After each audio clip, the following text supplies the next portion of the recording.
Welcome to the Can Innovate podcast, the first ever podcast designed to showcase Canadian thought leadership. These innovators share industry insights, entrepreneurial best practices, lessons learned, and other tips that we can incorporate right into our lives, our careers, and our businesses. So let's get inspired. Hey, innovators, we are really lucky. We've got Daryl Hemingway, who is a serial entrepreneur, a rocket scientist, and a filmmaker. Daryl is the founder and the president of SmartTones that is connecting broadcast to mobile at the cutting edge of the evolution of advertising and media. Welcome, Daryl. Did I miss anything in that intro? Thank you. It's great to be here. No, that was a great summary. We're really looking to connect people to the entertainment they love and do it in a way that they can participate and be part of the action. Well, I can't wait to learn more about you because being a serial entrepreneur, a rocket scientist, and a filmmaker, I don't think that normally goes hand in hand. So, yeah, I'm very curious to hear more about your journey. That's for sure. Yeah, starting out as a rocket scientist is not usually the first step for people, but I haven't found that it's hindered me too much. So I really enjoyed the career I had at NASA, and then it was time to move on to new things and explore my entrepreneurial spirit. Wow. So what exactly is SmartTones? How did you come up with this idea? So a few years ago, I made a documentary film about green energy, and the audience wanted to get more information about the topic. And I found there wasn't a very good way to get it to them. All we could do is throw up a URL or a website on the screen and ask people to go there later. But people are busy, they forget how to spell it, and not a lot of people end up getting to the information they wanted. And I saw this big gap in time between when people were interested in something and when they could take that action. So we looked for a better way to figure out how to connect directly to the audience. And so we settled on using silent sound codes that are in the audio track of a film or TV, radio, or live events like sports. And we use that to connect directly to mobile phones, which is where people take action today. So the phone recognizes the content you're watching and can trigger all sorts of different experiences that allow you to get that additional information and also enable you to participate directly in traditional media the same way that people are now used to participating in social media. That is so cool. So is there something that I may have already seen or experienced on my phone that I can kind of go, oh, that's SmartTones? Well, there are a few implementations in the Toronto area with Ryerson Radio, for example, and the University Campus Radio. So we gave away some tickets to a concert recently, and there are contests and other types of interactions happening all the time on that station. That's amazing. So how did you get this all off the ground? Because it can't be that easy to make this magic happen. No, it took quite a while to put all the pieces together and to formulate the idea. So it was something I worked on for well over a year before I really came up with enough pieces that we could go to market and really test this against the media and the advertising world. And it was a bootstrap process, like many entrepreneurs, where savings are spent and a lot of time is invested. And I think really the key is just tenacity, waking up with that vision every day and moving it one step forward each day as you go along. Well, being that were a rocket scientist that trained astronauts on with spacesuits and spacewalks and anything, you could probably do anything. So you definitely have the drive and the vision. I've never met a rocket scientist, so that's why I'm so fascinated to have all these pieces come together. Well, that's great. Well, I think one of the best lessons from working at NASA is there are no limits. And I think that is something that an entrepreneur needs to believe when they start a venture, because most people will not see it that way and there'll be a lot of discouragement. So if you don't set any limits on yourself, then anything's possible. Oh, I love that. Oh, wow. I've never had a lesson from NASA. And honestly, you guys would know better than anyone else because you make the impossible the possible. So definitely that is kind of the altitude and the mission and the vision that we all want to strive towards. So that's brilliant. That is so neat. So how does someone kind of engage with SmartTones? Like, do they just kind of they design the experience, or they come with the problem? Like, how does it, like, how do people come and kind of go, oh, I need to do something different because it's not working the way currently the media is set up?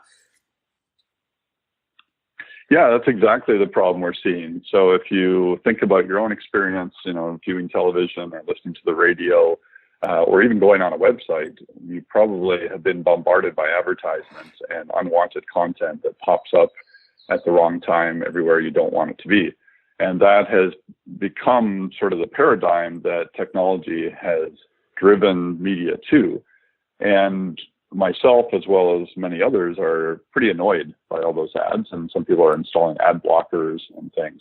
And the key piece of missing information for those advertisers and those content producers was context.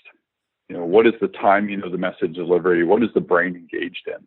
And so with SmartTones, we can now trigger things to happen with the content that is being consumed, rather than waiting for a commercial break or forcing you to watch an ad before you get to see the video you want, which is the YouTube model.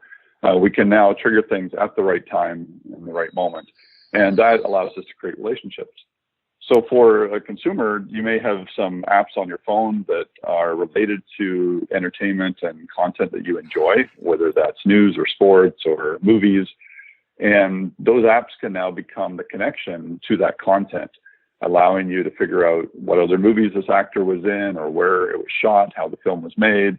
It allows you to participate in contests that you hear on the radio without having to remember a 5-digit number and then text it later when you're not driving. And all those things can now be done automatically through your phone using SmartTones to connect it directly to that media. That is so cool, because that's exactly what happens to me. When I get curious, I want to find out more and more information and move in different directions. So it sounds like you really understand the user itself, and allow them to kind of embrace and explore their own curiosity in a very simple way. Yeah, exactly. And that curiosity is always there in some form. And what we've seen is a breakdown in communications. So when I was growing up, we only had 4 channels in rural Ontario on the television, and we had an implicit trust with the broadcaster for the free content that we were enjoying. Every 15 minutes there'd be a commercial break with 4 or 5 ads, and we couldn't fast forward it in those days and skip it and all those things. But it was balanced so that we knew those ads were paying for the content, and we could watch a few of the ads, and some of them were interesting and gave us information and helped us discover new products, for example. But then technology started allowing ads to be placed everywhere all the time, and it got abused, frankly. And to the point where now people have reacted with ad blockers, and both sides are losing out. The person with the message is not getting that message through, and the people that are using ad blockers and annoying and blocking annoying ads that way are blocking all ads, and they're blocking all information, some of which they might find useful. And so it's a matter of restoring that trust again, restoring that balance, and giving people what they want when they want it.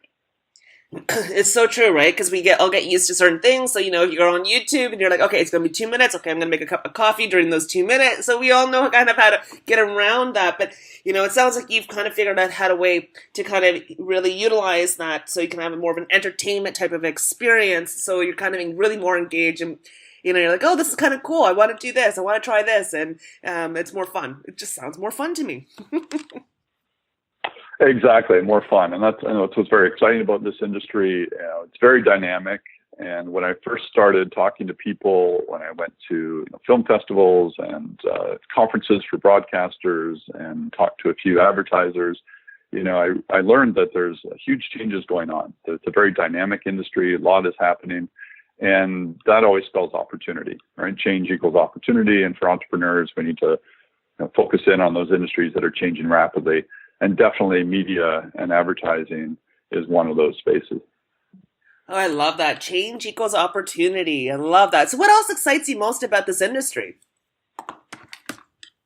Oh, I love the fact that it's so creative and fun. One of the things that NASA was a little bit lacking was the creativity. When you're launching rockets and trying to keep people alive in space, creativity is kind of frowned on. And certainly we have some opportunities to invent and make things happen in the space industry, but nothing like entertainment. So the creativity with entertainment is just fantastic. Every day is different, and it's a whole lot of fun. Amazing. I love, oh, yeah, I'm with you. My little nephew would be all over you at this point about your rocket ship. And he thinks just that you are the most creative thing. But you're right. You got protocols, safety, processes and everything else. Like there's a certain, method to the madness, right? So yeah, it totally makes sense. For me personally, the element of sharing experiences with people at NASA, giving them tours to the Johnson Space Center, showing them the spacesuits and the underwater training we did and all the fun toys that we worked with on a daily basis. Those tours with the public and friends and family were some of my most enjoyable experiences. And I think that rolls over into the entertainment space. I was never much of a geeky engineer. I was always really more involved with people and played a lot of sports and was very involved in the active part of space exploration with the spacewalk training and mission control. And I like being creative and working with people and coming up with new ways to do things. And I think that is what excites me about this industry. That's cool. That's cool. Well, being creative, being that I now have learned that you are also a serial entrepreneur. This is your fourth type of adventure that you've started on. I can see where that you're always kind of curious in nature and wanting to look and learn and be entertained. Yeah, it's absolutely true. And one of the things that I think helped me in that is that I come from a long line of entrepreneurs, which are farmers here in Canada, that came over from Europe and cleared the land and created farms and ran their own businesses for many generations. And I think a lot of Canadians share that heritage. And so we are entrepreneurs at heart. And so I encourage people to explore that side of themselves. Oh, I love that.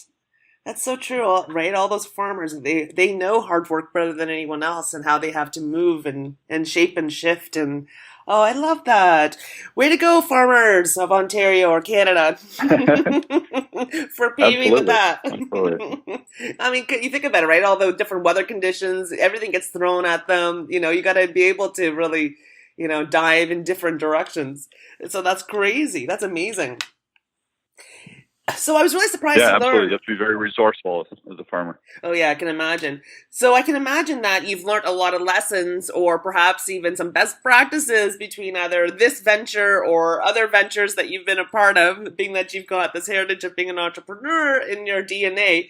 Is there something that you could teach us or share with us that we could kind of learn from? Yeah, I think one of the important lessons that I learned through experience is that the future is predictable if you create it. And that was something that helped me in a big way in my first adventure in real estate, where I started investing in property during the boom in the 2005, 2006 timeframe.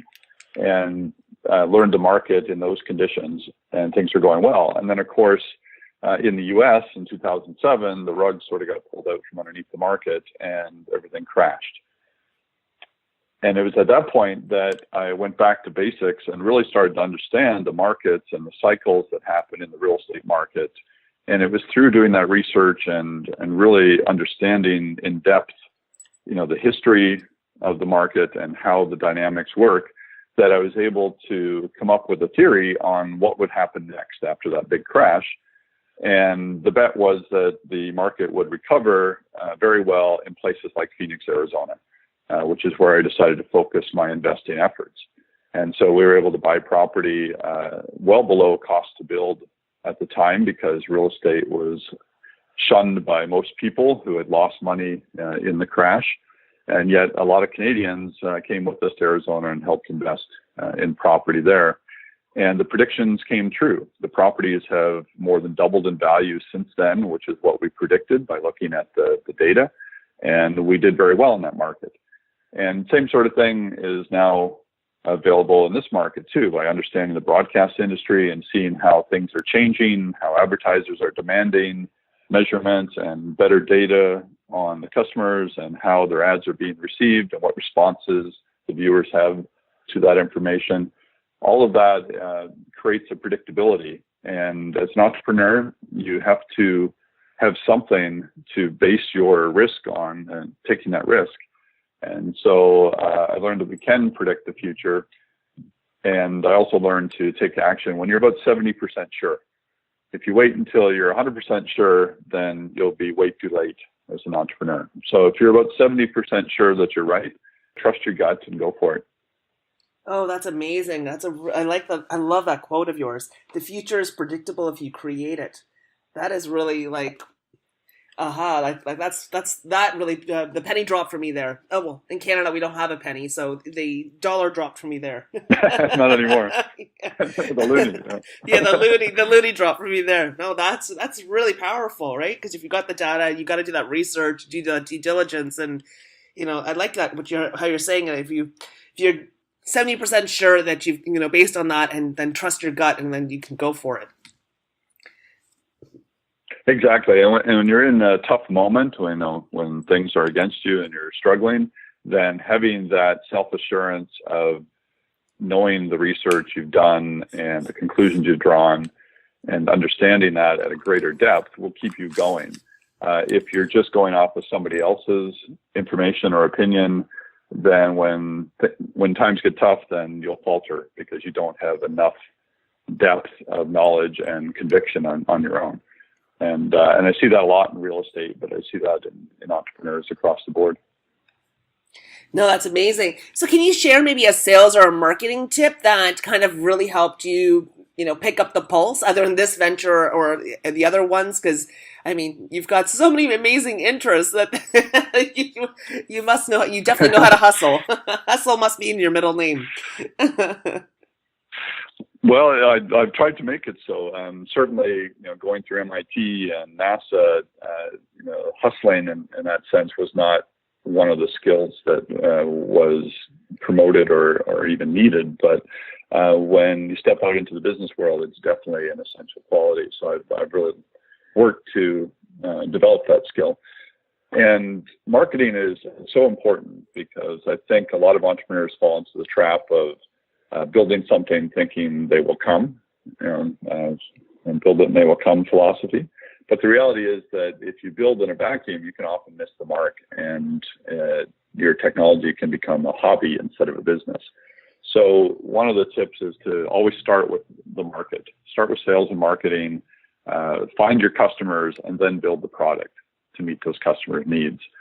And the best reminder I have for myself on how to do that is to always, dial into the station WIIFM. And that stands for what's in it for me. And the reality is that everybody in the world in business is tuned into WIIFM. They're all interested in what's in it for me. And when you meet somebody, when you're networking, always remember that question is going on in the back of their mind. So when you introduce yourself with the benefits you provide to others, and introduce yourself with an awareness of the person you're talking to asking that question, what's in it for me? And then try and answer that question as best you can, and probe a little to understand more about what it is that they're looking for. And if you can do your marketing research well, then you'll build your product much more efficiently and effectively, and to target somebody who's willing to pay for it. I love that. I'm kind of giggling in the background going, dial into your WIFFM station. That was awesome. I never really does have the FM, AM, FM in there. So that's hilarious. I love that. Yeah, it's been very helpful for me to remember that. I just have to say that acronym and remember to tune into that. And it helps me to ask the right questions and try and understand that customer better so that we can provide a solution that works. Oh, I love that. This is great, amazing advice. So, Daryl, you are such a fascinating person. Like, it's crazy how fascinating you are. The tips and the value that you've already provided and the stories are just amazing. Do you have anything that's kind of like a favorite quote or a business philosophy or any of those kind of things that keep you on track and help you stay focused? Like, do you have some sort of mantra that you kind of play around with? Well, it's a bit of a cliche nowadays, but it's definitely true that at NASA, we did talk about, the quote, failure is not an option. And I think that is definitely something that an entrepreneur needs to believe in when they take on a venture. And it's so easy to quit every time an obstacle comes up. And you have to have that level of conviction and a belief in your why you're doing something, that failure is not an option. Now, sometimes people get overtaken by circumstances and failure is the result, but it's less likely to occur if it's not part of your philosophy. So failure is not an option. And along with that, I think the thing that's even more important to me in my experience at NASA is to do what it takes to accomplish the mission. And I've really noticed that with some entrepreneurs and startups where you have a mix of people. Often you have founders with enough conviction that they will do what it takes to be successful. But then sometimes there are other people that get involved early that come with an employee mindset, which is, I'll show up and put in my time and give my best effort during certain hours, and I'm done. And in large organizations, large corporations, that can work because there are lots of people to take over when you leave. So if you leave for the day, somebody else may come in and do the same work while you're at home. And large organizations can afford to do that. As a startup, as a small organization, we cannot afford that mentality. You have to do what it takes, go the extra mile. There's different ways to say it. But if you don't do it and you don't accomplish the job, then there's nobody else who will. And that has helped me guide my decisions on who to bring onto the team and how to operate as a team. And it's very similar to sports. Sports is a great analogy for me with business. And working as a team means you're pulling together to accomplish the goal. You're going to play until the final buzzer rings. And there's no, going home at 5 o'clock just because it's 5 o'clock. You have to play until the game's over. And that's really a key philosophy that has helped me and helped our teams to succeed. I love that. Play until the game is over. I feel like that, that Pac-Man, all the different types of avenues and mazes and everything else, right? You got to keep going and try to figure things out. Absolutely. And I have a Pac-Man analogy too. Do you really? This was more, I've thought about it more when it came to education, it came to school. But I think it does have some application in business as well. But in school, I was the same way. I always had lots of interests. Loved playing sports, loved, doing different things, student council, going on trips and all sorts of things other than the schoolwork. And at MIT, it was no different, playing sports there and living in a fraternity and, enjoying lots of other elements of Boston. And so the Pac-Man analogy was really good for me because I realized that if you play the Pac-Man game, you can eat up the dots and you can eat the ghosts and get more points. But to get to the next level, you don't have to eat all the ghosts. You just have to eat all the dots. And you'll get to the next level. And so at MIT, the philosophy is that an MIT education is like taking a drink from a fire hose. And the reality is it's impossible for anybody to actually do all the work that's assigned and could be done for every course. And so you have to be a bit selective as to what you focus on. And for me, it was, what do I have to do to get to that next level, which was graduate school at MIT. And so I figured out how to eat all the dots and not worry about the ghosts that got away and just, move on to the next level. Oh. And in business, it's the same sort of thing. You have to prioritize and focus, and you have to do what will get you to that next level, even if it goes against your comfort level of trying to keep everything neat and tidy and organized. Oh, I love that. Oh my gosh. Now I've got a craving to play Pac-Man. That's number one. And to remind myself about all the pellets and the dots and all the different types of ways. But I love that, figure out which pellets and dots you need to eat to get to the next level. I love that. Yeah, and I had a chance to play Pac-Man recently. We went down to the Rec Room in Toronto, which is this awesome games room and bar and restaurant. And they had a lot of old school arcade games. And so I got a chance to play Pac-Man again. A lot of fun. Nice. Is that something? So I was going to ask that question later on. Is that kind of one of your favorite kind of downtime hotspots, or a place that you might recommend that you kind of tend to go towards? Yeah, it's a new discovery for me. I haven't had a lot of time to do video games the last many years, but I loved it. It was fun to be at the Rec Room. It was a great, adult entertainment place where you can have a nice meal and have a beer and then play games and enjoy yourself with the group. And we took our team down there for the evening and had a great time. But in other cases, I love the fine dining that's available in Toronto, whether that is, the Bargain Basement restaurant, a hole-in-the-wall place that has great burgers, or whether it's a fancy restaurant. And probably my favorite place right now is El Catrin, the Mexican restaurant in the Distillery District that has a great patio and great Mexican food. And it's a place I go to when I miss the Mexican food that I used to get in Texas or Arizona, or on my trips to Mexico. And so it's nice to have mole and some of the authentic dishes there. Oh, that's amazing. I haven't tried that, so I'm going to have to go check that out. All those places, that's for sure. Finally, how can our listeners connect with you? Probably the best way to reach me is through LinkedIn. So Daryl Hemingway on LinkedIn, and the profile name is Hemingway. And be happy to connect with you there and start a conversation. Fantastic. Well, thank you so much for your time. You are such a fascinating person, and I can't wait to learn more and more stuff about you guys. Well, thank you so much. It's been a great podcast, and I wish you luck with your other interviews, and I'll be listening to hear and learn from many other entrepreneurs. Excellent. Thanks again for joining us this week. It's been a blast as usual. Next week, we've got a really interesting guest. Here's a quick sneak peek.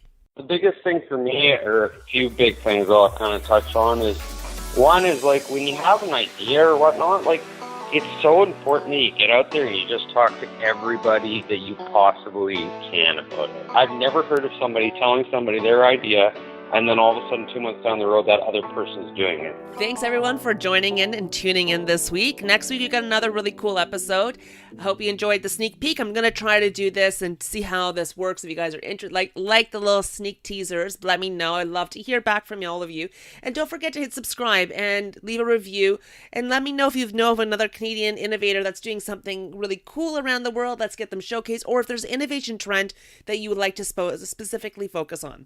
Anyways, looking forward to hearing from all of you and talk to you next week. Cheers.